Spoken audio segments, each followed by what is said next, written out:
Good morning everyone! Welcome to my YouTube channel, Cheryl's Happiness!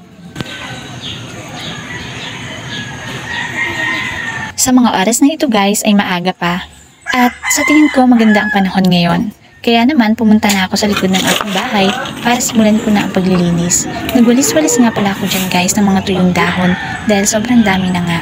Kaya nung matapos ko na itong walisin, nilagay ko na sa isang tabi para sunugin. At nung matapos na nga akong magsunog at maglinis, ay pumasok na rin ako sa loob at nagluto na rin ng almusal na champorado. Guys, kapag ako nga po pala nagluluto ng champorado, ay hindi na ako gumagamit ng gata at malagkit na bigas. Ang ginagamit ko na nga lang po pala ay tubig at yung kanin na lamig.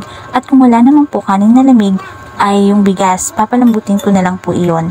At pagkatapos po nun, lalagyan ko na po ng cocoa powder hanggang sa kumulo ng kumulo ito at maluto na. At kapag ito ay luto na po, lalagyan ko na po ito ng gatas na powder at asukal. Pagkatapos ko nga po pala guys kumain ng almusal, ay dumiretso na ako dito. Sineparate ko na nga po pala yung puti at dikolor, para mabilis ko na lang masimulan ang aking paglalaba. Pasensya na nga rin pala guys kung puro buhay nanay at gawaing bahay na lang ang naipapakita ko. Sa totoo lang kasi nahihirapan akong mag-isip kung anong i-content ko. So ito na nga guys, ito na nga yung mga labahan ko na naman guys. Sobrang dami na naman.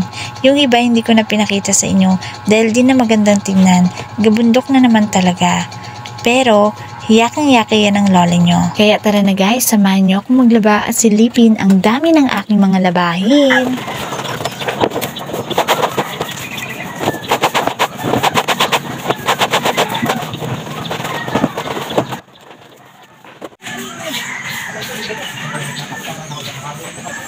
Yan guys, yan. Ang dami ko talagang nilabahan, kaya sobrang sakit ang likod at kamay ko. Wala na kasi ako guys washing, nasira na. Kaya kinakamay ko na lang yan, mano-manong paglalaba ang ginagawa ko dyan. Pero kapag nakaluwag-luwag naman na kami, ay bibili na rin ako ulit ng washing. Para nang sa ganun ay hindi na rin ako masyadong mahirapan pa.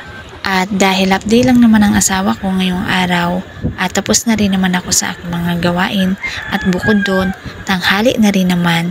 Kaya ito, magpapasama na lang ako sa asawa ko para sunduin ang aming anak na babae. Sobrang init ng panahon dito guys, kaya nagmotor na lang kaming mag-asawa para mabilis makapunta sa school at mabilis din makauwi. Nang sa ganun makakain na ng pananghalian ang bata at makapagpahinga na rin ito. Masaya nga pala dyan guys yung anak ng babae dahil sabi niya, "Mama, bakit dala mo yung helmet mo? Di ba pumasok si Papa?" Sabi ko hindi, kaya ang nakita niya ginulat niya yung Papa niya. Tuwang-tuwa talaga siya dyan guys.